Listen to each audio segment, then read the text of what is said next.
Hello, and welcome to episode 10 of Stories Sustain Us, the podcast where we're exploring inspiring stories of sustainability. I'm your host, Stephen Schauer, and I'm delighted to have you join us today. In today's episode, we have an exceptional guest who has been making significant contributions to the field of aquatic biology and environmental restoration.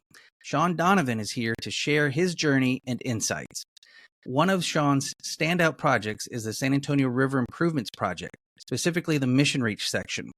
This remarkable ecosystem restoration project in Texas has brought about a multitude of benefits, from boosting the economy and enhancing recreational opportunities to providing substantial environmental improvements. The transformation of the San Antonio River from basically a drainage ditch into a vibrant, natural native river system is a testament to the power of innovative thinking and collaboration. Shaun emphasizes the importance of telling stories about environmental projects to connect with people and gain their support. Shaun's work also highlights the essential collaboration between federal, local, and regional entities for the success of large-scale projects like the Mission Reach. Additionally, Shaun talks about an incredible component of the restoration project that he spearheaded, the reintroduction of freshwater mussels. Mussels are a vital indicator of river health, and the work Shaun is accomplishing showcases the project's commitment to ecological integrity. Let me tell you a bit more about Shaun before we dive into this fascinating environmental success story. Shaun Donovan is the manager of the Environmental Sciences Department at the San Antonio River Authority, where he has worked since 2012. The Environmental Sciences Department is responsible for the collection, analysis, quality assurance, and data management of the River Authority's environmental data, including routine and stormwater quality, fish, freshwater mussels, aquatic insect, and habitat surveys, and other special projects based on various community and organizational needs. Shaun received his bachelor's and master's degree from Texas A&M University, Corpus Christi. He is a certified fisheries professional and an active member of the American Fisheries Society, and he's a certified project management professional as well. Shaun is a friend and a former work colleague, and the project we're talking about today is so very near and dear to me. I spent over 15 years of my career working on the San Antonio River Improvements Project. It is an incredible project, and I'm so very grateful to have Shaun join us today to talk about it. So let's dive into Shaun Donovan's story here on Stories Sustain Us, where we are inspiring action through the power of storytelling. Welcome, Shaun. How are you doing? Welcome to Stories Sustain Us. Thanks for joining me today. Yeah, my pleasure. Again, really good seeing you again, Stephen, and glad we could catch up and in a different forum than I probably expected to catch up with you again. So, it's good to chat. It's great to see you. And as just introduced you, we have a history together working at the San Antonio River Authority together, and thanks for taking time out of your workday to join me and tell the story of some really good success story, what's going down there on the river, and in a world where there's so many hard or disappointing or sad environmental stories, sustainable stories. There's some real incredible success stories going down there, and we'll get to that in a minute. But let's jump into your story, Shaun. What's your story? Tell me about where you grew up, what life was like for you as a kid, how you became the professional that you are. Yeah, absolutely. And I do want to start off by I think you make a really cool point about the positive stories, because I think it's really cool to have a platform like this to be able to share positive things, because you're right there. Unfortunately, a lot of the environmental things you hear about are the doom and gloom and the negative sides of the current world we're living in, and the environmental ecological issues that are there, as opposed to the success stories and accomplishments. So it's a really cool work that you're doing with the podcast. So again, appreciate you having me on. Yeah, right on. Thanks. So I'm originally from San Antonio. I was actually born in Japan. My parents came over to San Antonio when I was 4 or 5 months old, so no recollection over there. Air Force Military family. And, yeah. But I was very lucky. My parents both decided to kind of do different tours. My dad was in the Middle East, mom was in Korea off and on, so we could stay here. So I've been in San Antonio my whole life. And, it's kind of funny that looking back, a lot of my formative kind of environmental experiences or things growing up was not San Antonio. In San Antonio, my brother and I are both soccer players, so that was our lives here. Yeah. Were sports, soccer, and doing things like that, playing basketball and younger but older, soccer every weekend. And so whenever we were free in the summertime, we'd go to the Northeast. My dad's from Massachusetts, mom's from New York. And so my earliest environmental outdoor memories were all, streams and creeks and lakes and forests in the Northeast. None of them really in San Antonio. I remember fishing for brook trout and rainbow trout, but I never really did any fishing for catfish or channel catfish or bass or anything.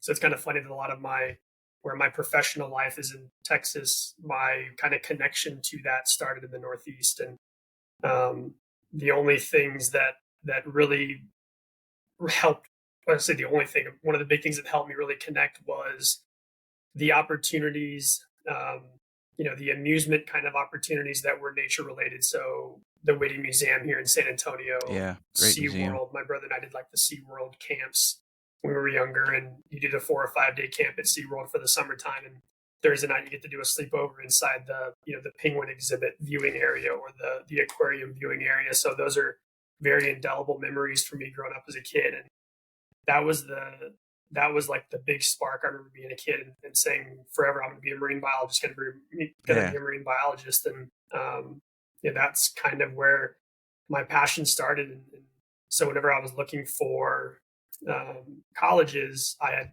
2 requirements. It was, can I play soccer somewhere, which not really, wasn't very good. So I wasn't going to go play college soccer.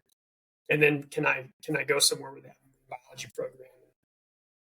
I ended up kind of narrowing it down to 2 places. There was a place called Spring Hill College in Alabama that had some soccer that I could play over there. But a buddy of mine was going to Corpus Christi, and we ended up decided to go together. And so I went to Corpus for college, and that's whenever the connection to the actual industry and really getting my feet wet in a lot of different places, literally and figuratively, started down in Corpus. And loved that place. It's the campus is an actual island where we were the islanders, but it's surrounded by bay. So there's Oso Bay system right behind it. There's Corpus Christi Bay right in front of it. So you were literally surrounded by the thing I went there to study. And I loved that. And I got really fortunate. I volunteered in an environmental microbiology lab when I was a junior or sophomore, I think maybe a sophomore. And then I got my first job in the field. I was making $5.25 an hour working in an environmental microbiology lab. And the funny thing is I always look back, and that's probably one of the biggest resume points for me that ended up getting me a job at the River Authority was volunteering or working for $5 an hour in an environmental microbiology lab. And I just, I never thought that would be the thing that would help me land a job that I've now been here for 12 years. But I did that for a little bit. Then in my end of my junior year, going into my senior year, I got an opportunity to do what's called an REU, or research experience for undergraduates. And really, really lucked out on that, because it's funny, there's always these turns in life where it's like, you think you have this big downside of, I was applying for a Texas Parks and Wildlife Department internship. And I was down to the final 2, and it was like a young professionals internship, and I ended up not getting it. And I was super bitter because the person who got it was a decade older than me. I was like, wait a minute, they're not a young professional. Being this snotty 21-year-old kid, not getting an internship. But then a few weeks later, I got this REU, this research experience for undergraduates, to work in a fish assemblage lab. So, fish assemblages are what species of fish make up this group of organisms in a river or in a creek or in a bay or in the ocean. That's the assemblage of fish. And I got to do that work in Micronesia over the Pacific. And so I got to go to Micronesia the summer. So I guess it was earlier, because I got to go the summer after my senior year. And then the first summer of graduate school, I got to go to Micronesia to do this work. And that's when I was over there, I fell into this project. That was my professor at the time. Thesis advisor was talking to one of his former students who was a professor at a college in Micronesia. And they were talking one night at this hotel that we were staying at, this little house we were staying at, about freshwater eels in Micronesia. And we think there may be a project there for it. And I overheard them talking that night, and I said, hey, I'd be happy to do a project on freshwater eels. And that's how I got into the project that I had. So again, just like a series of very fortunate events for me to lead to. I ended up doing some genetic work on freshwater eels over from Micronesia for a couple of years, and that was such a cool experience being able to do work like that in a different culture, being immersed in that. We stayed up for a month both times in two different Micronesian islands, and just super cool experience. Still look back on that today as a really cool formative opportunity, as a young individual, maybe 20, 21, 22 years old were my two trips. So really cool experience. After that, getting out of college. Let me back you up just a little bit. For sure. And definitely want to pick up where you left off. But let me back you up a little bit, because I think I heard you say a little earlier, that you kind of knew at a young age you wanted to get into this field. How old were you when you were doing these SeaWorld campovers and things like that? That, because not many folks that I've encountered anyway kind of hit on, they know what they want to do at such a young age. So tell me a little bit about that, because that sounds fascinating to me, because that's not my story. I didn't hit on what I wanted to do when I was young, other than play soccer. I also grew up playing soccer, and I just knew I wanted to play soccer forever, and that was not likely for in the United States in the 80s when soccer wasn't really a thing yet. So. Yeah, for sure. And it's also not a thing when you're in the 90s and not very good at soccer. So a little shared experience there for us. Yeah. So how old were you when you kind of hit on this is what I want to do when I grow up kind of thing? Yeah. And, I think it is a really interesting, point, because there obviously you don't hear a lot of times. You hear I changed majors 3 times in college. Right. And I did this. And I went back and forth, and it's funny because I can't tell you, I was doing those SeaWorld camps when I was like 10, 11, 12 years old. My brother was 2 years older than me. So he was always a couple years ahead. So, he was maybe 12, maybe a little bit younger, because he was probably like 10, 11, 12 whenever he was doing them. So I was probably 8, 9, 10 kind of thing. Yeah. And it was always fascinating to me. It was always, I was a huge fan of water too. Yeah. So just like being in water, going to pools. A couple that my parents had a really good relationship with, Terry and Grady, kind of like our second parents. They had a pool in their backyard, and my brother and I would be there, and we'd be in the pool for as long as they would possibly let us. And so like the water always fascinated me. And then going to those camps, it was so cool. And again, going back to Massachusetts and going fishing with my dad in like those creeks and brooks. And, I would fish for a little bit, but then I would just like go walk in the creek, and I would go pick things up. And I remember my brother was playing a soccer game in Austin.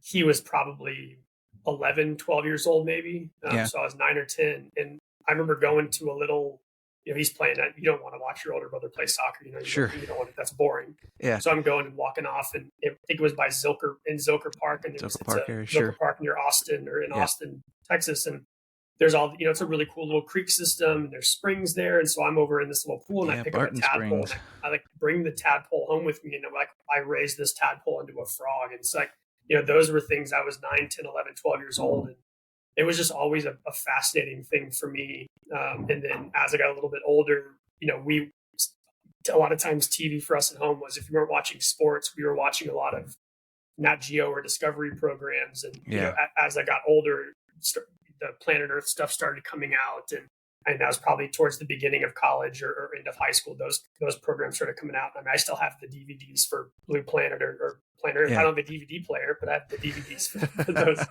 for those shows. Yeah. Ever since I can remember, that was my goal, and I went into school I wanted to be a marine biologist, and I got to my degrees are in marine biology and general biology. And so I consider myself very fortunate to be able to have found and connected with that passion. Yeah. When I was a little kid, and my parents were really great about providing us opportunities to explore those types of things. Again, going to a SeaWorld camp, obviously the fortunate part of living in San Antonio, and my mom and dad, really stretching themselves. And I think if you talk to people in the Air Force, two young individuals in the Air Force aren't making a ton of money. So, my parents were able to stretch and do things for my brother and I like that. And so, hugely beneficial to have parents that were really committed to the passions that we had. And again, our passions were sports. And then for me, it was the natural world, and more particularly the aquatic and marine worlds that were just always a fascination point for me.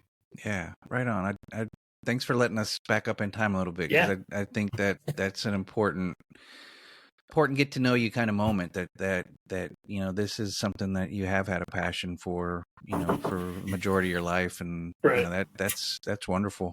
So Yeah. tell them hi, whoever that is. Yeah, for sure. Okay. And the other part that's interesting too is that we have a Hutton Scholar.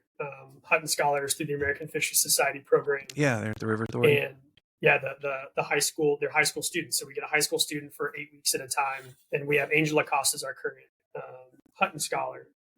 And so it's really cool talking to him. And he's come into my office yesterday. And he's like, "Hey, I want to go to school. I'm thinking about going to Corpus Christi, and I want to know, how do you connect to this?" Is like, man, we're having a conversation. I'm telling him, you don't realize like how far ahead of the game you are, where you have an internship when you're 17 years old. Yeah. You're talking to professionals, you're getting feedback and things. And I told him, like, when I was 17 years old, like, I was interested in these things, but I wasn't like actively pursuing this passion, getting ready to go to school. But he's doing an internship and he's doing all these kinds of things. So I told him, try as many things as you can.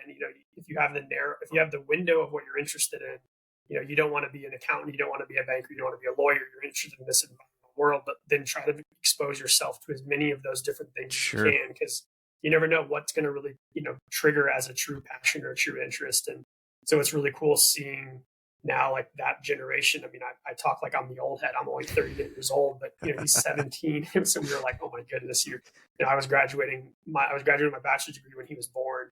So, Yeah. and I'm sure that's like, that's a cyclical thing for the generation of people, in their 30s and 40s and 50s in the workforce that are looking at the young people like, oh my goodness.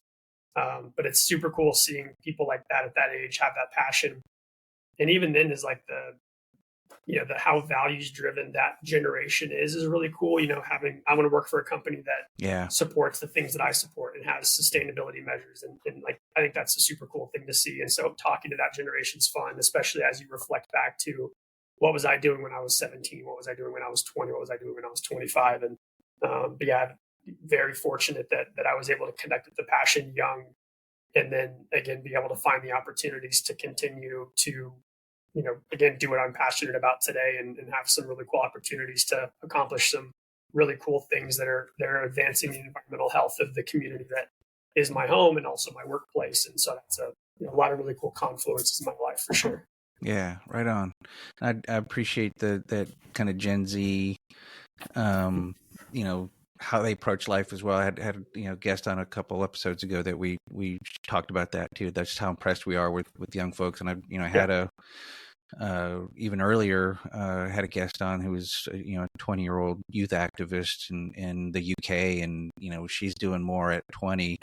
Yeah. She rattled off this list of everything she's doing, and she's like, "Oh, I'm sure this is, not that much compared to other people you talk to." And I'm like, "No, you just did more in 18 months than most people have done in, many, many decades." So it's like your resume is longer than mine still is. Yeah. So it's like, it's pretty impressive. So it is impressive to see the younger generation just jumping in, and getting involved. So back to you, I guess, as a younger person. You were finishing up in Micronesia. Thanks for that little diversion back in time a little bit. I appreciate it. But you were finishing up your work in Micronesia, I think, is where we left the story. So pick us up again. Where are we going next? For sure, yeah. And so at that point in time I graduated my master's degree in 2010. And the semester I was finishing up my thesis, I did some work here back in San Antonio at Camp Bullis. Is a military installation that is for Army training. So it's a very natural space in the middle of, it's a natural space very much in the middle of not natural spaces in northern San Antonio, where you have these huge developments around it, and endangered species called a golden cheek warbler there. So I was doing surveys on Camp Bullis, and then the next part was like this was another just like pivotal moment of where I could have gone. So I was looking for jobs in the summer of 2010, and I'll always remember where I was when this happened. Is I was like applying. I probably applied for like 75 jobs over the course of a few months, and I was like, man, what's going to happen? What's going to happen? And I was applying for jobs literally all over the world, trying to find something in the career field. So I get to this point where I was like, down to my last few bucks, and I was like, I don't want to keep rely on my parents to keep me afloat, and so I was like, what am I going to do? I'm going to do. So I was applying for these jobs, and I was getting an occasional interview. I had an interview with a group called the Gulf and South Atlantic Fisheries Foundation. And then I also had an interview for a local pest control company. And I was like, I really don't want to do, with all due respect to the pest controllers, it's a necessary profession. I just didn't want to do it. Yeah. It wasn't my thing. Was it marine biology related? It was not marine biology related. It was like I went on a practice, like basically like a shadow day.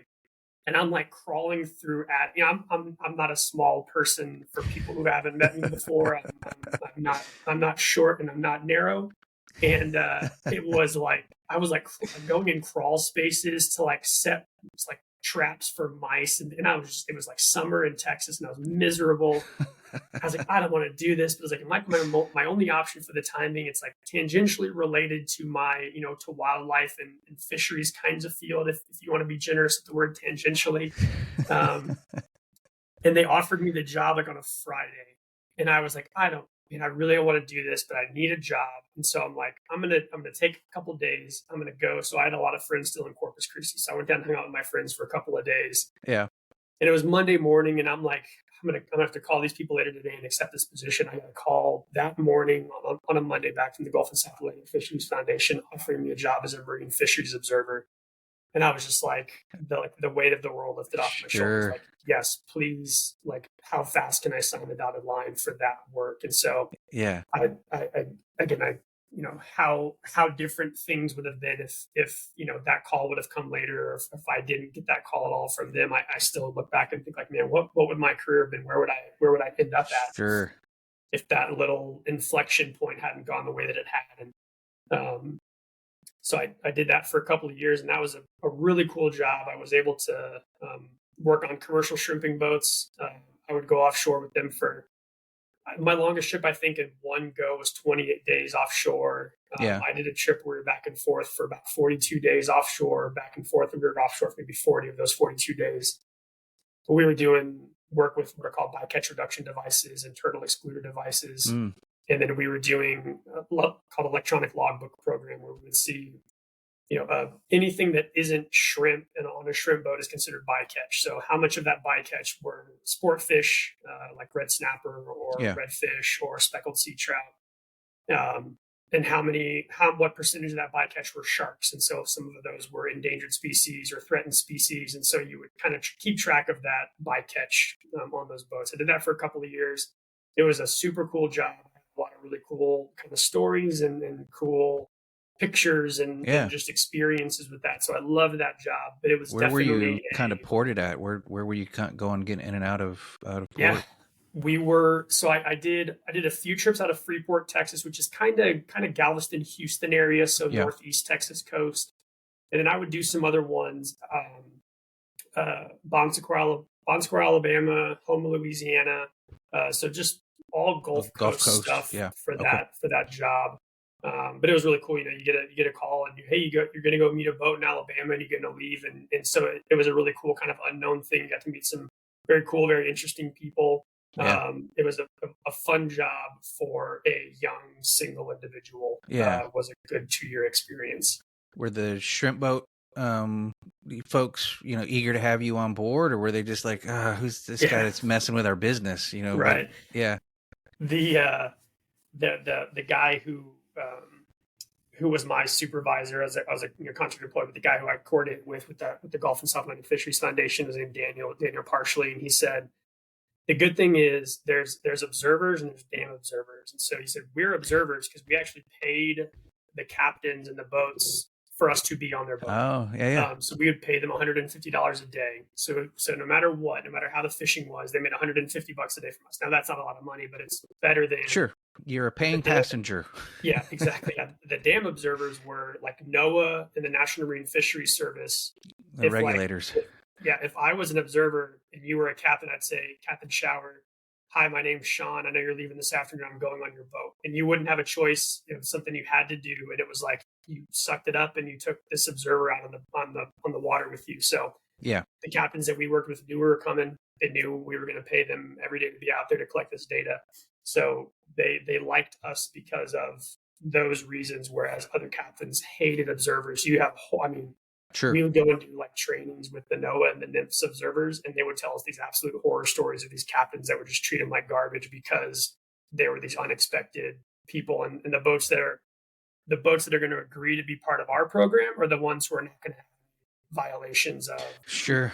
They're, Yeah. they're Yeah. not going to have expired tags. They're not going to be keeping illegal species. So right. Yeah. There's a reason probably why some of the captains didn't like the regulatory observers, because maybe they weren't always doing things the way they're supposed to. So I got to change a couple things up now that you're joining me on this boat. So exactly. Yeah. So that was a nice difference than some of the other folks that did that job. Yeah. The regulators get a hard time, but they have an important role to play in at least my view of the world. Overregulation is a thing, but regulation is important regardless. Yes. So there is a line to walk. Yeah. And there is some of that is needed. And I mean, I was stunned by the number of, really it wasn't a lot, but there's a couple of captains that would still just like, you're not allowed to keep red snapper on these boats. He would keep red snapper. And I'm like, hey, kind of my job to go back and say what you're doing. You shouldn't do this. Oh, it'll be fine. I was like, all right, well, I'm going to do my job when I get back to shore. Yeah. So I got back to shore, and that's one of those longer stories where there was a lot of things going on with that particular captain that weren't the greatest. So, yeah. Well, that's an interesting part of your story. I don't think I ever knew that part of your history. So that's a fascinating job that it was you had fun for a few years. Yeah, it sounds like it was interesting. So right, and then the kind of the last bit of my journey before the River Authority was another kind of just like really good happenstance. And so whenever I was kind of finishing up my time, I kind of knew it was like, this is not a long-term career thing. Sure. I don't want to be offshore for a month at a time for the rest of my life. And towards the end of my job, I started dating the woman who's now my wife. So Chrissy and I met in 2012. And so as you're developing that relationship, relationships are hard to develop when you're gone for a month without cell phone reception or ways to contact anybody. And so we started kind of dating. So that's kind of where my thoughts started going. In addition to us starting to date, it was also just like I was ready to stop doing that. And I was looking for some jobs, but, not terribly active, kind of starting to look. And so because I was gone about 9 months out of the year with that. For those 2 years, I was staying with my parents still when I was back. And so I was at my parents' house after a trip, and my parents were both at work, but they got the San Antonio Express News at the time, our local newspaper. Mm-hmm. And I mean, they knew I was looking for a job. So if they came across it, they would kind of pass it my way. So I came downstairs one morning, they were both at work, and on the kitchen table was a newspaper cutout of an aquatic biologist posting for a job at the San Antonio River Authority. So that was how I first heard of the River Authority and first found out there was a job there. My mom cut out a newspaper clipping and put it on the kitchen table. That's awesome. That was how I found out about it, applied for that job, and I got that position in October of 2012 here at the River Authority, and I've been here since then. So started as an aquatic biologist, and I'm managing the environmental sciences department now, and it's been a really, really fun 12 years of my life, and I think we do a lot of really interesting, fun, unique things here. But I also never knew about the River Authority until I started working at the River Authority, until I saw that newspaper clipping. And I know that you, as the the director of our communications intergovernmental stuff before, know that getting people to know who we are is a constant battle. Yeah. I still have friends going, saying, yeah, my buddy Shaun, he works for SAW and San Antonio water system. I'm like, nah, I don't. But water is good enough. It's good enough. Or you work for the city. People, it's confusing. Yeah. Exactly. Yeah. So. Well, the River Authority is my big piece of my heart's there after spending 15 years working there, and I couldn't agree with you more. The agency does some really impressive work, and I would say progressive work. In all the years that I was there and had the opportunity to travel around the world and talk about the river improvements project that we were working on, the Missionary Project, which we're going to roll into here, I imagine, with your story. Even now when I'm, here in Seattle and still in the water world and what I do here and tell people about what I used to do, the reaction was like, you did that in Texas? Because, Texas obviously has this, reputation of being right of center politically, and Yep. when you tell the story that you're getting ready to tell about this really amazing environmental work that has benefits for economics and has benefits for recreation. I mean, it's really this wonderful example of the triple bottom line kind of coming together, this amazing project that benefits people, planet, and economically the city. People just don't think that kind of stuff happens in Texas, which I think adds emphasis to the significance of the story. That there's just some really amazing environmental restoration work happening in the middle of Texas, the heart of Texas. So why don't we move into that, Shaun? Tell us a little bit about the San Antonio River Improvements Project, particularly the Mission Reach project, which is the ecosystem restoration section of that big, $384 million project. I won't talk about it because I spent most of my life talking about it, but I will let you tell everybody about it now that I don't work there anymore, and it's your job to promote it. So what is the San Antonio River Improvements Project and the Mission Reach section? What is that? And the floor is yours. I'll stop talking. Yeah, no, you're good. And obviously, because you obviously have more, you had a longer background while that project was active than I certainly did. And so, you can, I think you can definitely add more context and nuance than I can. And obviously, I think we can collaborate to tell that part of the story, and then, pick up some things with, more recent last few years. But yeah, I mean, I think your point is really well taken too. Is you hear a lot of these things that there's from a distance, everything unfortunately everything seems blue and red, black and white, if you will, and there are, as you get closer to things, there are, like with anything in life, there's nuance that people lose when you're looking at it from a distance. And there are a lot of really cool environmental success stories in Texas, and we're very fortunate to be a part of a number of those. And but yeah, I mean, the big one, the big feather in the cap of the San Antonio community, and I say San Antonio, but really expand that to San Antonio and Southeast, Bear, Wilson, Karnes, and Goliad are the 4 counties of our political jurisdiction. And so it's a regional success story. Yeah. But at the same time, it's a federal success story because it is, largely a federally funded project with Bear County dollars and City of San Antonio dollars and River Authority dollars. And so, these collaborations are there, in a lot of states, not just the ones that are, the blue states aren't the only ones that are doing these environmental positive things. And, it's also, it's a valuing of nature. I think one thing that, I know this is maybe a little bit of a tangent up front prior to the full Mission Reach story, but we've been doing some of these things recently about telling the story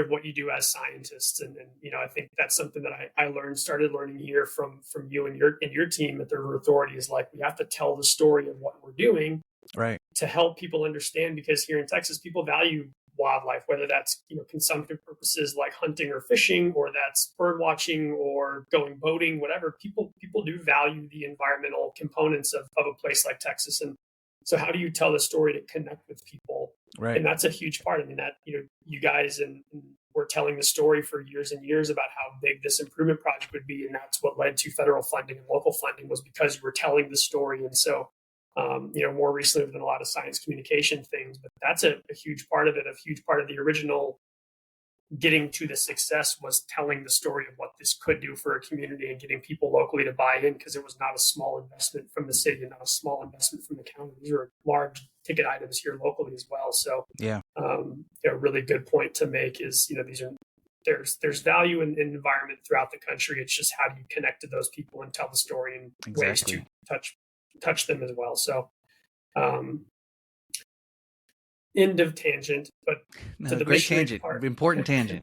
So the Mission Reach is just south of downtown San Antonio. So everybody knows, I would imagine a lot of people know of the San Antonio River Walk. That is, the main part of downtown San Antonio. It is an actual river system. We always get people going up, I didn't realize the river extended beyond downtown. And it's like, it is a man-altered structure, but it's not a man-made water body. It is a natural system. And so where the Riverwalk ends, just south of downtown, is the start of the San Antonio Improvements Project, and a small 1 mile stretch called Eagle Land. And that's kind of a transition from this the pictures you see online of the Riverwalk that are channelized with restaurants and bars and hotels. And just downstream of that is kind of a transition zone for about a mile. And it goes into what's called the Mission Reach. And the Mission Reach is really the heart and the core of the San Antonio River Improvements Project. And it's in total, if you include the Eagle Land stretch, it's about 9 miles of river. The San Antonio River is 240 miles in total. So if you look at it from that perspective, it's a pretty significant chunk of the entire river, a little less than 5% of the entire river, which is that's a big restoration project. And I believe it's still the largest urban largest urban stream restoration project in the country at that 9 miles. And so, really proud of that. But it really turned what was this trapezoidal, mode channel that was there strictly for flood conveyance. From starting in the 30s, there was all sorts of flood conveyance work done in San Antonio that really just the focus was get water out of downtown as fast as you possibly can. There was really devastating financial floods and loss of life floods in downtown. And so that's what the river was a flood conveyance channel, get things out, protect downtown San Antonio as much as you can. And the Mission Reach Improvement Project changed that to make that trapezoidal channel into a more of a natural river system, and put in some meanders and some bends, and put in riffle structures, and have riffle runs, pools, and glide, kind of a natural function of the ecosystem. That you pointed out earlier, and I know Steve Graham, a former interim general manager and assistant general manager, deputy general manager, all of the titles at the River Authority. Huge proponent of triple bottom line, but that is a really a perfect example of the way you can truly mesh those things. And it's a recreational opportunity with the hike and bike trails, and there's paddling trail throughout that 8-9 mile stretch. Yeah. Like you said, the economic development impact is huge for the southern basin, or the southern part of San Antonio, excuse me.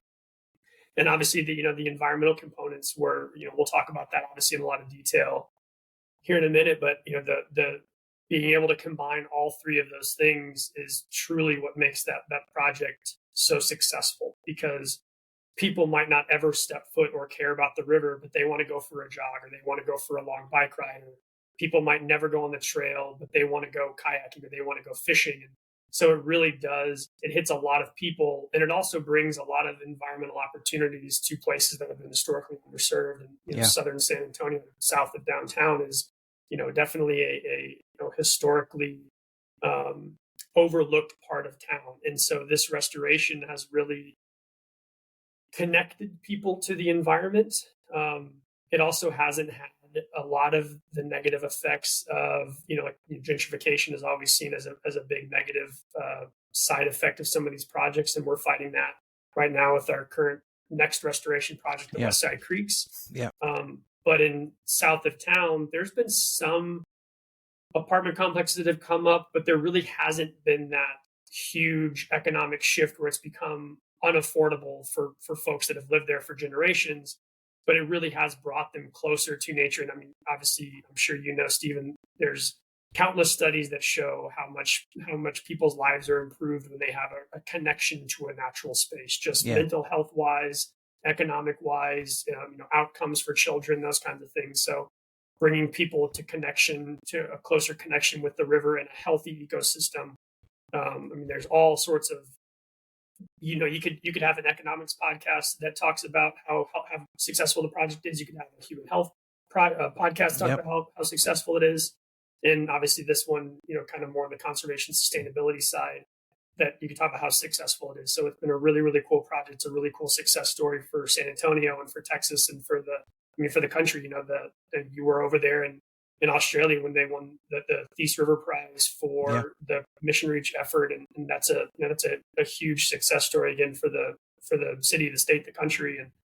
And again, it's really cool to have in our backyard. And we always kind of talk about it as a little bit of a living laboratory for us as an organization too, to be able to do some of the things we've done in this huge stream restoration project, to see like how successful has this been, and really trying to measure that. And what can we measure to show that success over time? Yeah. Well, let's talk a little bit about that. That's a great transition point. And I think we could go a number of different ways, from fish to water quality and to riparian habitat. There's all kinds of amazing measurements of success, but I really wanted to focus you in on the time that we have left on the freshwater mussels, because that is one, I think, something that people don't think of top of mind. Yeah. When you think of a river, you think of, maybe the fish and the birds and the plant life and aquatic life, but freshwater mussels, that's not something that somebody thinks about first, Right. maybe. But it's such an important indicator of success of this project. So next 10 minutes or so, let's dive into that story, because you led that effort, or still leading that effort, and it's really a fascinating and incredibly important part of the success of this project. So tell us about freshwater mussels in the San Antonio River. Yeah. I want to flip for a second and ask you a question, because Sure. I'm very curious too. Is like, you were part of the leadership team at the River Authority whenever we started floating this idea around, and I'm curious what your initial thoughts were when we started talking about freshwater mussels and freshwater mussel projects, and kind of like I'm curious as to the perspective you had that back then 5, 8, 10 years ago. Sure. My initial reaction was, this is amazing, because it wasn't top of mind. I wouldn't had thought about it, and I just thought it was such a well thought out concept that you guys brought to the leadership of, hey, we think we can do this, and all the different components of it, from the scuba diving, all the testing you had to do, all the different sites you had to monitor for control sites, and just the depth and the detail that you and your team put together on that proposal that was approved and moved forward was just so enthralling. And from the fact that, again, that the kind of the freshwater mussels perspective and what I learned from you, it's kind of like the canary in the coal mine. If mussels can't survive there, there's water quality problems, there's habitat problems, there's all kinds of things. But if we can show that mussels can survive there, then we can show the environmental lift that this project has helped come along. So from my perspective, from the moment you pitched it and following you in the years of doing it, it was just an exciting thing to see you and your team doing, and to know that I worked at a place that did that. It was really, I loved it. I loved every minute of it, which is why I'm really grateful you agreed to come on the show and tell that story, because I think it's such an important story that most people wouldn't have thought of. Yeah, and I really appreciate hearing that, and I always joked with Chris Vaughn, as the former aquatic biologist here at the River Authority, and again out there kind of close to you now. And yeah, we were always, honestly, like, always waiting for the other shoe to drop. Like, we get to do this, is super cool. We're getting to do this project. We're getting all the support.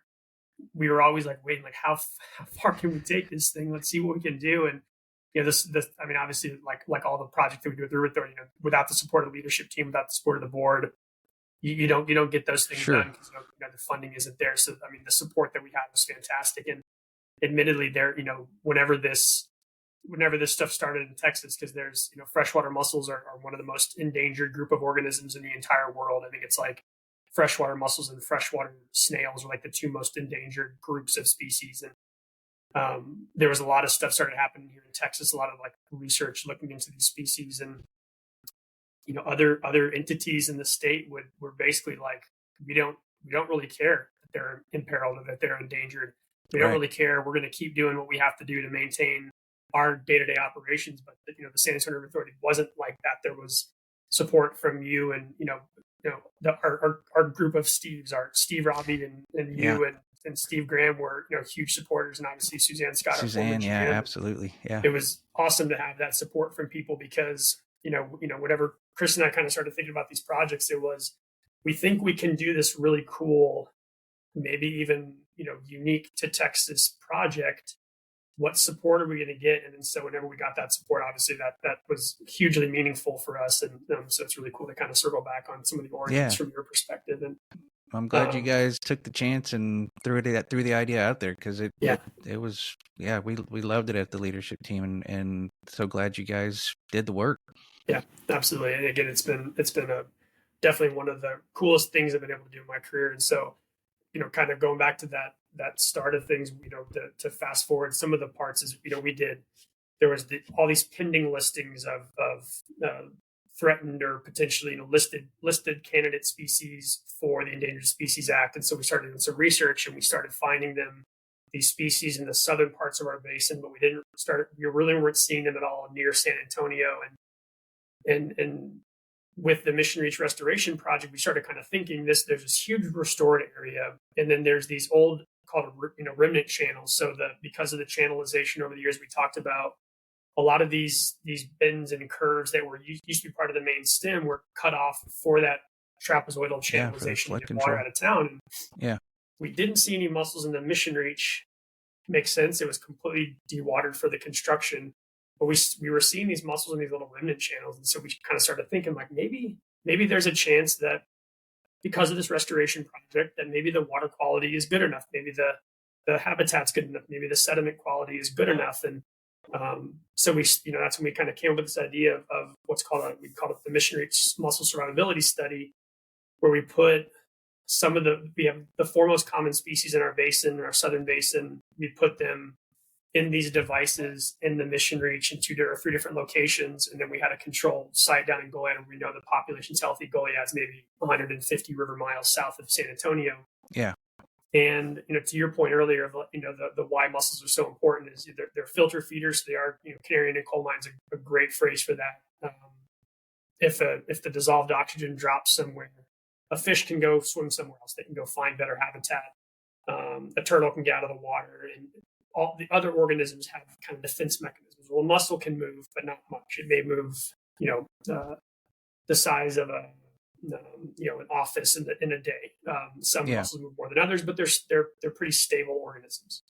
So if something happens, they're not going to survive, and so there are that kind of like, this is the true measure of if this project was successful. And if these mussels can live here, this is the kind of the pinnacle of success. And so we did this survivability study.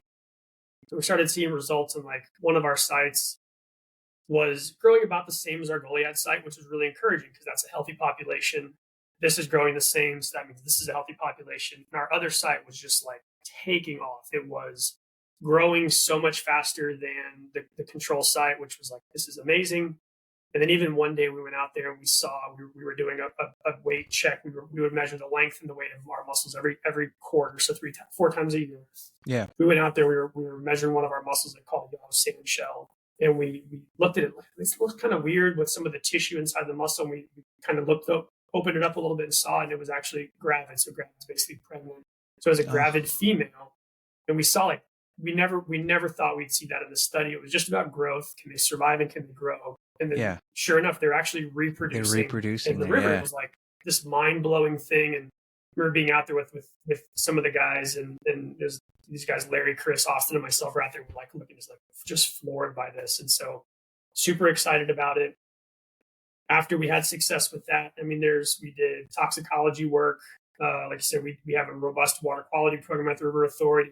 Yeah. We do fish surveys because, to not get into detail too much, mussels are what are called obligate parasitic reproducers. So they have to parasitize a fish at some point in their life cycle so they can take nutrients off of the fish to transform from a larval mussel to a juvenile mussel where they drop off. And so fish are important. So we're doing fish surveys, and all these things were happening while we were doing the survivability study. And then we were already partnering with U.S. Fish and Wildlife Service to start developing some of these grow out techniques, because this happens a lot in the Midwest. There's a great hatchery for this in Wisconsin. There's a great one in Virginia. Those are kind of the pinnacle of these Fish and Wildlife Service locations that do this propagation work for threatened and endangered species. There's a ton of this work in Alabama and Tennessee, and these states that have these super diverse mussel populations, but it really hadn't been done much here in Texas. So we were working with Fish and Wildlife Service to develop some of these methodologies. For the other part too is we were working with common species around the country. We don't have a threatened or endangered species in our basin, but we know that there's this woman, Rosalie Barrow Edge, is this 1920s, 1930s conservationist and suffragist, and she has this quote says, "The time to conserve a species is while it is still common." If you wait until there's 100 left of a species, it's going to be much harder to conserve it than when there's 100,000 of them left and you just protect their habitat or protect that group. Right. So we wanted to work with these common organisms. So because they were common, there wasn't a lot of work for reproduction done on them. So we've worked with Fish and Wildlife Service now for 7 years, 6 or 7 years, to develop those techniques. And this year, we did a kind of a media event in May for the mussel release, and our staff is actually going out the third week of July this year to go and release the first cohort of mussels into the river. Yeah. It's yellow sand shells, and it's the first mussel reintroduction in the state of Texas. And so we're super proud of that. We couldn't be happier. And then just yesterday, so July 11th our time, Austin Davis, who's now our project manager, came over and told me, for the first time ever, we have all 4 species in these things called grow-out baskets. So we've always had these bottlenecks with these species, and some are harder to propagate or reproduce than others. And for the first time ever now, as of yesterday, we have each one of those species in grow-out baskets, and grow-out baskets are kind of the point where they're like past that main bottleneck. So Yeah. we had another milestone just yesterday, and it's awesome. very actively happening, and we're super, super excited. We're going to have about 4,000 mussels go in the river next week. And we expect to have some more cohorts later this year, maybe September, October, November this year. We'll be putting other species in more of the first species yellow sand shell in the river. So really, really cool time for the project. That's so amazing. I disconnected from it obviously for a few years since I left the River Authority, but I still follow you all on social media and friends there and everything. And so I saw the media a few months ago. Which is what triggered. I was like, "Oh, it's happening! It's there. They made it. They're getting. I got to get Shaun on to talk about this because I a few thousand miles away here in Seattle, I was still celebrating that win that you guys are experiencing right now because it was such a that project's a big part of my life and to see this particular aspect of that project become successful in not only for the mussels, which is amazing, but for the larger story of how healthy that ecosystem restoration project is becoming, really in the heart of the 7th largest city in the United States. Tells that story of success that look, everybody, you can restore a riverine system in an urban environment to the quality that these really sensitive species can not just survive, but they can thrive, they can reproduce. I mean, what an amazing success story. I'm just so happy for you and the team, and grateful to you and the team for coming up with the idea in the first place. And I'm kind of silently celebrating with you from a distance because it's such a big, important win. And I'm just happy for you guys. So it's really cool you reaching out, because there was a moment where we were doing that media event. So we're down by the river, and we had like a River Authority podium. We were having the regional director from U.S. Fish and Wildlife Service, Amy Luter's there, and our GM now, Derek Bays, and our chairman of our board, Jim Campbell. And I'm not part of like the press conference part at all. We're there. We're going to do some photo ops afterwards, and I had an opportunity to kind of like step back and just see. And we had Parks and Wildlife, and we had Fish and Wildlife Service there, and some of our River Authority partners and the media.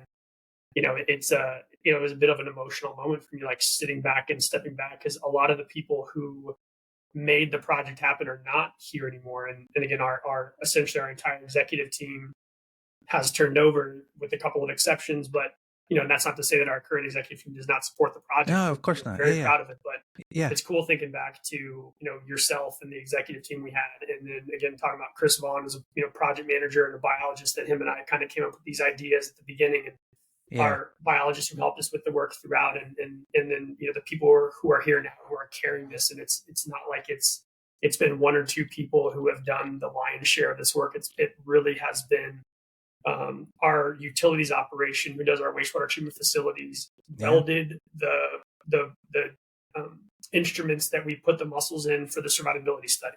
Our watershed and park operation team was involved in helping us with site access and getting instruments and getting gear into the water. And it was an organizational success story. It was a community success story. Absolutely. Like you said, it shows seventh largest city in the country. And then, the San Antonio River does not have the greatest reputation, even amongst the citizens of San Antonio. You have this muddy water, dirty river. And Charles Barkley it's such a always commented on it. Charles Barkley, Mark Cuban taking shots at us. Yeah. But it is such a cool thing. And it was an opportunity to sit back literally and figuratively at that media event and look at the group and think of things. And, Steve Graham is still here local, and him and I catch up, and we were able to talk about, the success of this project and the support that we've had. And again, it was really cool having, you reaching out, because again, you were part of the project and part of the support of the project. And, the early days of advertising for this and talking about what we were doing and really getting that community message out there. So it's really cool to sit back and reflect on the number of people and the amount of hours, the amount of resources that go into this, that ultimately is a really cool conservation success story that had, the it takes a village term obviously applies very, very aptly here. And so it's a really cool thing to reflect back on. You're making me tear up, dude. Yeah. It's awesome, man. I'm telling you. I'm so proud of that project. From that perspective, we've been doing this from the surveys part themselves, we've been doing this stuff for a decade. Yeah. It's been from surveys starting in 2014 was our first approved project. Then in 2017 of survivability. In the last few years, this reintroduction effort. So it really is the culmination of a decade of work. And, the unfortunate part, we're such an instant gratification society. Yeah. That these things don't. That's one of the biggest parts is we've had the rope to do this, where a lot of people could have said 5 years ago, we're going to pull the plug. We don't have any tangible results. There's not mussels in the river. We're going to pull the plug, and we didn't. We never did. Our board didn't. Our executive team didn't. Our staff didn't. We kept moving forward, and now we're we're finally bearing the fruits of our labor over the years, and that's such a cool thing to reflect back on. And Chris and I joke because part of this project was our first draft of the project was on a cocktail napkin on a plane coming back from a conference in Kansas City, or from a conference in maybe Portland, coming back from a conference together. That was when we started kind of brainstorming this whole thing, and here we are, and it's such a cool community success story. Yeah, well, it is an amazing story, and thank you for your leadership from day one to present day.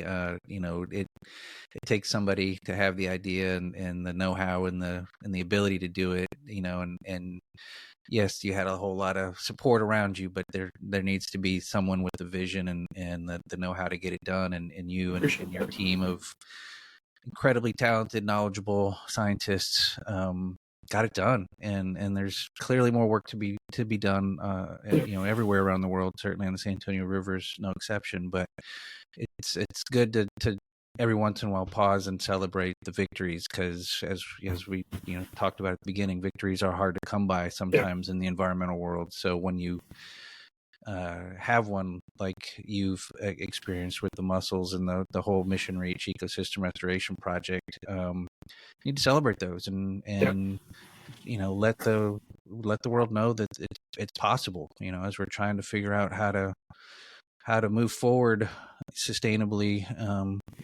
into the future. This is an ongoing example for people to follow, which is why the project won that global award, because it was recognized as something that globally people should be looking at on what to do in cities. So thank you for all your dedication and passion and effort to be such an important part of that. So I appreciate all that, Stephen, for sure.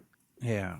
So the time we have left, since we want to celebrate wins, but we also want to hopefully people listening to this or watching to this, are tearing up like I am and feel inspired. They want to go attack something and do something to help. What can I do to help? Yeah. So what can people do either to support you at the San Antonio River Authority or support their local freshwater system, or just what's your call to action for people to do here now that they've heard this story? Yeah, I think there's two levels of calls to action. We talk about environmental things. Obviously, there's the what can I do? That's the, I say easier, because the second one is we'll talk about in a second, is a much bigger lift. But think about where you are. Think about the system you interact with, and how what are the little things you can do to ensure that you individually or your family or friends or your community are taking those little steps to protect, um, a local water body or a local, whether your thing is a water body or a forest or a meadow, something. I think we all have to some level of visceral connection to some part of nature, and Yeah. there's nothing too small. We always talk about, put plants, put plants, native flowers on your back porch if you have an apartment. Put it, go and try to be involved in a community garden. If you have the means and the ability to do larger things, like do something in your yard that collects stormwater so it's not running off and decreasing water quality. Those are all building up to larger things you can do. And if you have a chance, connect with your local organizations. I know in Texas we have river authorities that there a lot of those groups have outreach opportunities, but whether that's a watershed conservancy in a different part of the country or whatever your local group is, if it's a trash pickup day, if it's just learning about what's around you, there's steps you can take. There are groups across the country. People would love to have you help out with preserving and protecting natural spaces, and enjoy those natural spaces. Go out there and go to a park, go to go kayaking, go appreciate those kinds of things. I think that one thing we always talk about, to kind of bring it back to the mussels for a second, is we always talk about like the connection you get when you experience these things.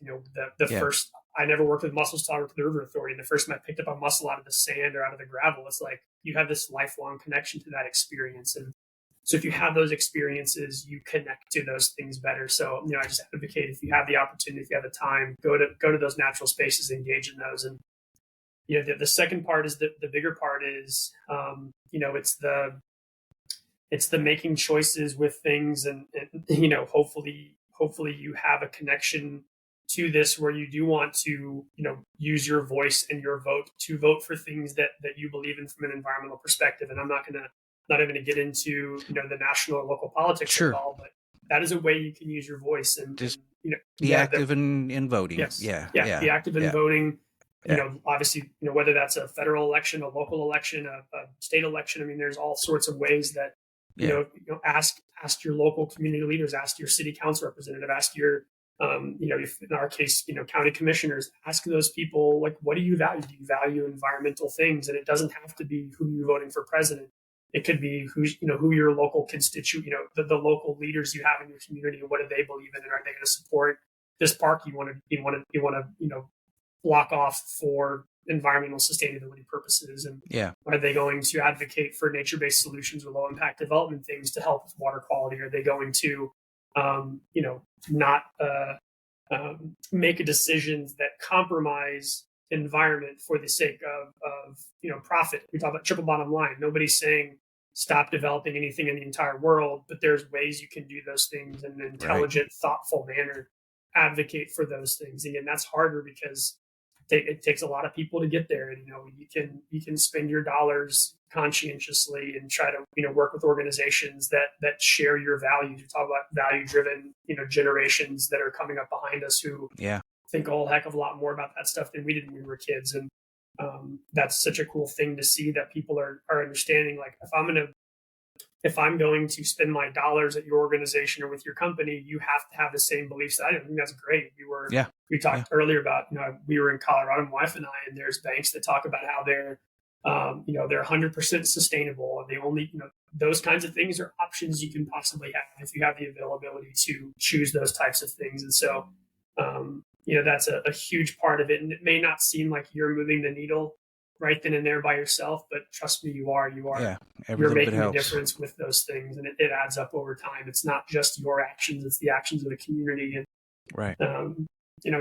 take pride in these things and celebrate these things when you get an opportunity to do so. And it always felt so counter to what we do as scientists to go out and talk about the things you're doing. Like that's very not scientific. You do your research and you make your papers, but it's like.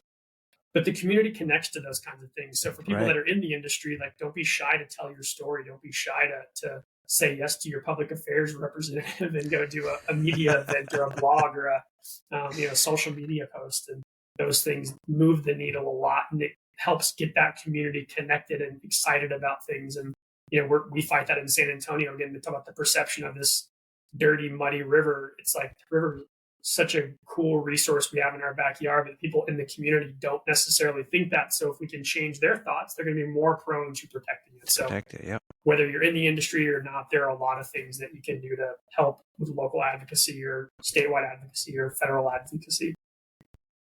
That's wonderful advice. Thank you, Shaun. It's the last set of questions, and I know appreciate your time today. Absolutely.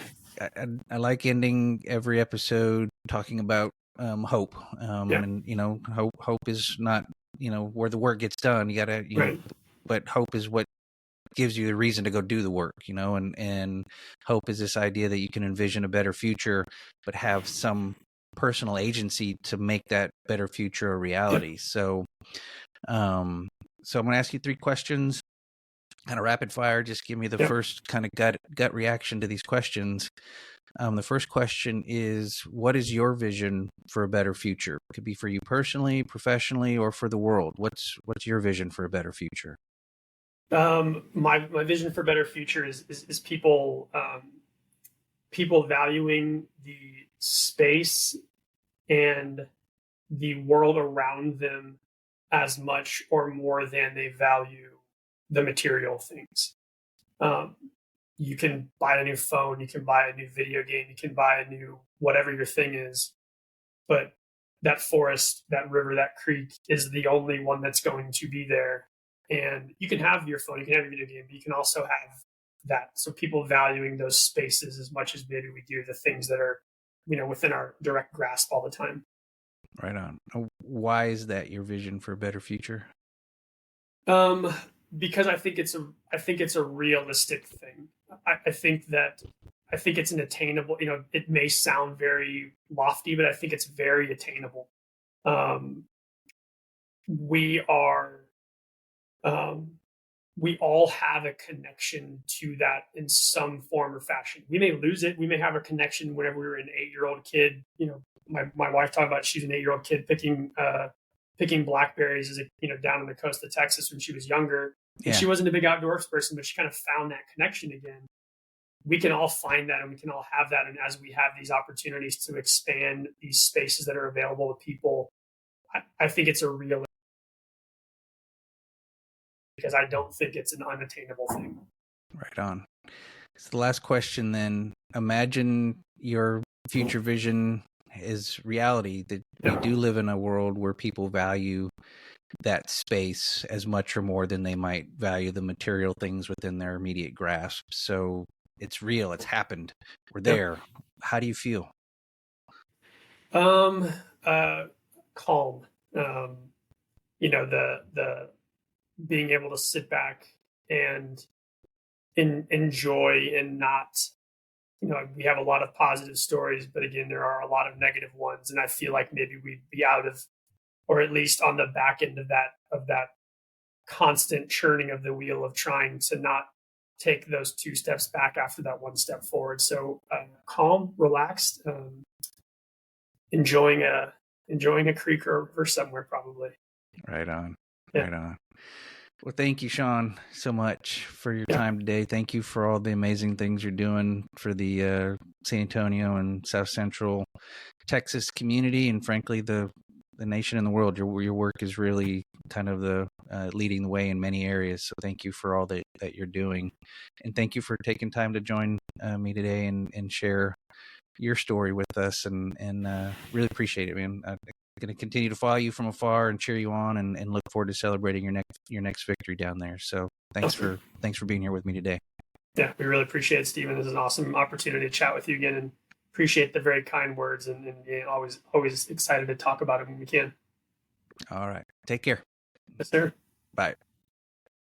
And that brings us to the end of episode 10 of Stories Sustain Us. 10 episodes. That's a bit of a milestone, and I couldn't be happier than having Shaun Donovan as my guest for this 10th episode, sharing his incredible journey with us and speaking about the transformative impact of the San Antonio River Improvements Project. I appreciate Shaun teaching us about the critical role of freshwater mussels as indicators of river health and the ongoing efforts to bring them back into the urban area of the San Antonio River.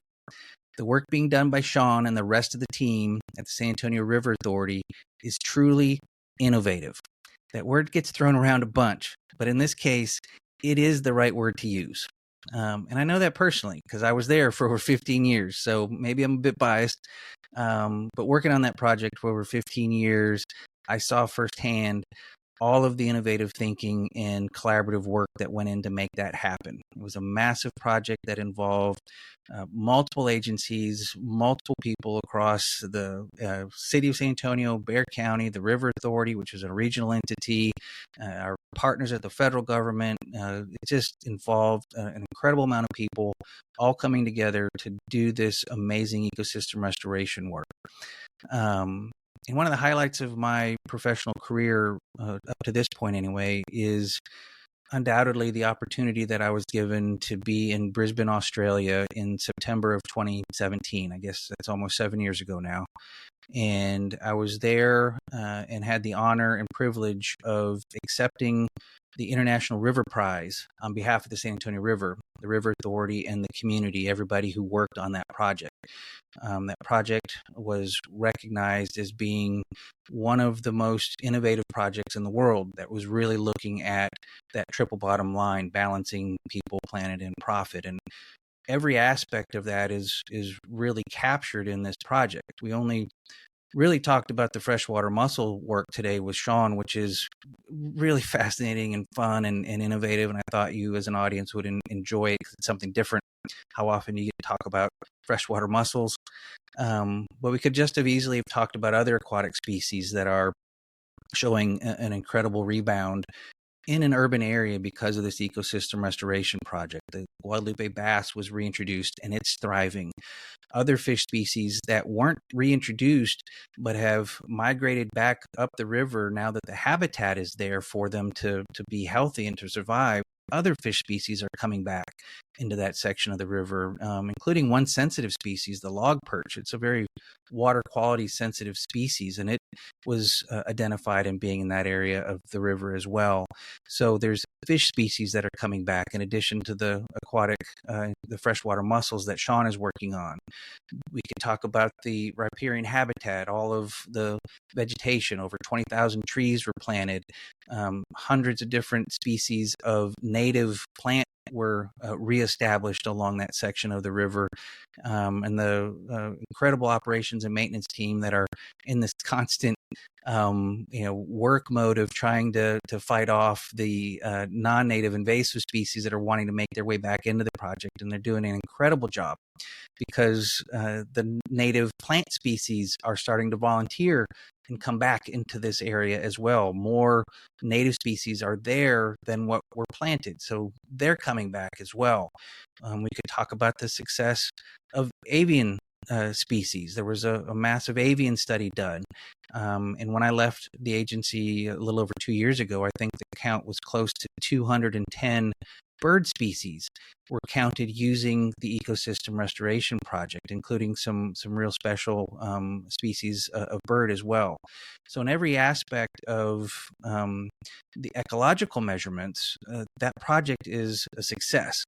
But beyond just the planet part of the triple bottom line, all of the people that are enjoying it, all the hike and bike trails, the paddling trails that go through there now, all of the recreational opportunities, the bird watching and the picnicking that can be done.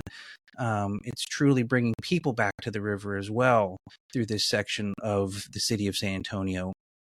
And then you tie that in to economics and cultural things. That section of the San Antonio River goes near the San Antonio missions, which are recognized as a World Heritage Site. So the river is connecting to these cultural treasures that are recognized by the world as cultural treasures. And economically, the area is starting to rebound as well. And the river restoration has been a real catalyst for that. So every measurement of success this project is hitting, and it's quite incredible. And it was an honor to be a part of it. And I'm going to load up the show notes with links so you can go and learn more about it. If you're unfamiliar with this project, there'll be links to websites and documentaries that I made when I was there and other information so that you can learn about this incredible ecosystem restoration success story. There's so much kind of doom and gloom in the news about, and rightfully so, there's a lot of problems around the world.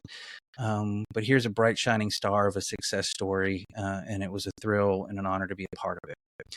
Let me loop back and get back on subject here, on topic here, and let me get back to thanking Shaun one last time for his vision of a future where people value and protect natural spaces as much as material possessions.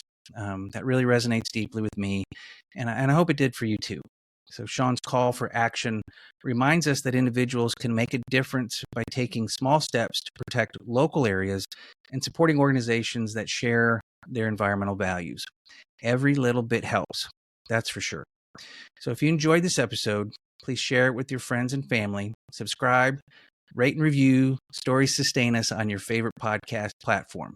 Your feedback helps us reach more listeners and share more inspiring stories like that of Shaun Donovan's. So thank you for your support. On the next episode of Stories Sustain Us, my guest will share how she discovered her parents' lost cookbook, which contained authentic Indian and Pakistani recipes. And not only did she update and republish it, but she's using it with a purpose beyond honoring her parents and heritage. Through sales associated with the book, my guest next week is on a mission to provide clean water to communities in need by supporting the installation of critical water pumps. So tune in next week to learn how purpose-driven work, which is also sometimes called impact-driven work, supports sustainability by addressing social and environmental issues and contributing to the well-being of communities and the planet. Purpose-driven work is meaningful and impactful beyond just financial gains. And next week's story drives home that point. The episode will be available on August 27th, wherever you listen to podcasts, and at storiessustainus.com. I hope you check it out. So, till next time, I'm Stephen Schauer. Please take care of yourself and each other. Take care.